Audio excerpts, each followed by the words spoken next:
Welcome back. Let's talk politics. First, a little history lesson. The Founding Fathers debated the values of direct democracy and representational democracy at the Constitutional Convention in 1787.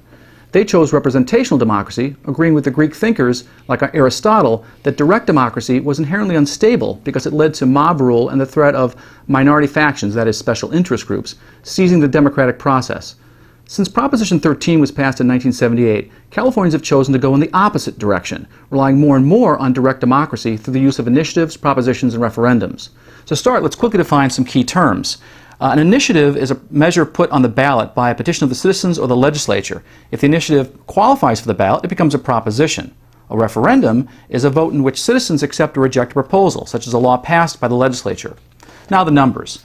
The initiatives that are qualified for the ballot have increased dramatically since 1960, starting with 9 in the 1960s to 74 in the last decade. So, Nate, recently The Economist magazine wrote a scathing special report on the political process in California, and they specifically focused on the initiative process, calling it, quote, an experiment in extreme democracy gone wrong. Is it a problem in California?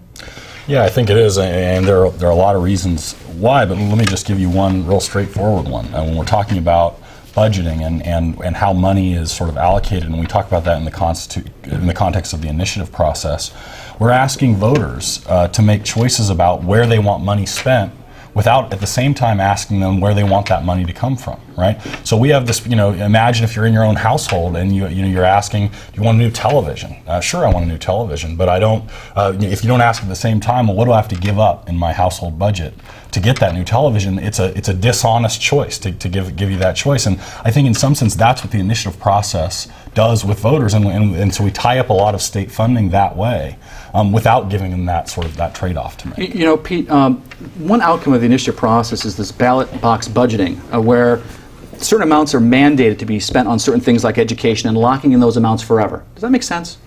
Well, we spend somewhere around 70% on that basis in our state budget, and I'd have to ask, if you're running a business, if you're running Microsoft or John Deere, would you want your shareholders telling you how you ought to spend 70% of your money? I don't think that business would last very long. And it's not because the shareholders wouldn't have good intentions. After all, they want to protect the value of their shares. It's simply because these are very, very complex issues, and they elect management in order to run the business. Well, the same thing applies to the state of California, which is at least as complex to run as an organization like Microsoft or John Deere. I would suggest even more complex. Furthermore, at the state level, with government, things are made even more complicated because there has been a cottage industry that has been developed over time that basically has commandeered the initiative process. So those people you see outside the mall or the store that are collecting They're being paid for. They're being paid for, and it costs a lot of money to launch an initiative. So what happens is that special interests advance their agenda without consideration to the impacts on the whole. And now that doesn't mean that I think we ought to abandon the initiative process. Which I want to ask, James, what does California Forward think about the initiative process? Does it need to be modified or changed? It clearly needs to be changed, but we also have to be careful about how we change it. We should remember that it really was a very important reform put in place 100 years ago this year, when the public realized that the special interest could capture the legislature. And right now, one of the things is the public believes that the special interests are in control of the legislature.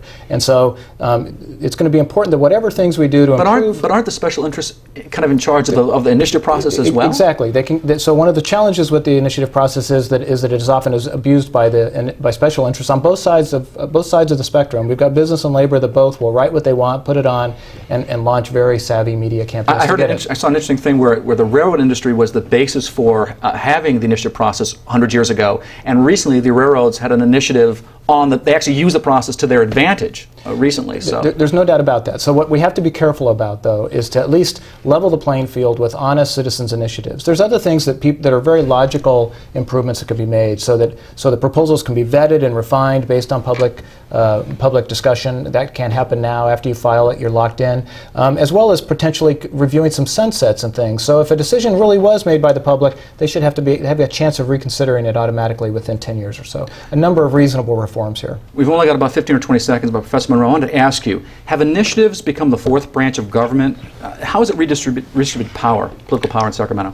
Well, I mean, I think to some extent that's an accurate sort of statement about initiatives, and I think the redistribution of power and the problem is what James implied, which is that it's sort of haphazard, right? And, the initiative process gets hijacked for all sorts of different purposes at all sorts of different times.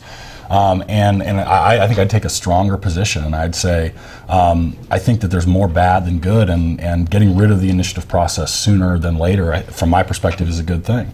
Okay. Well, when we come back, we'll discuss term limits in California. After 20 years, has it resulted in better government or worse government? That conversation when we return. This is the Maddy Report.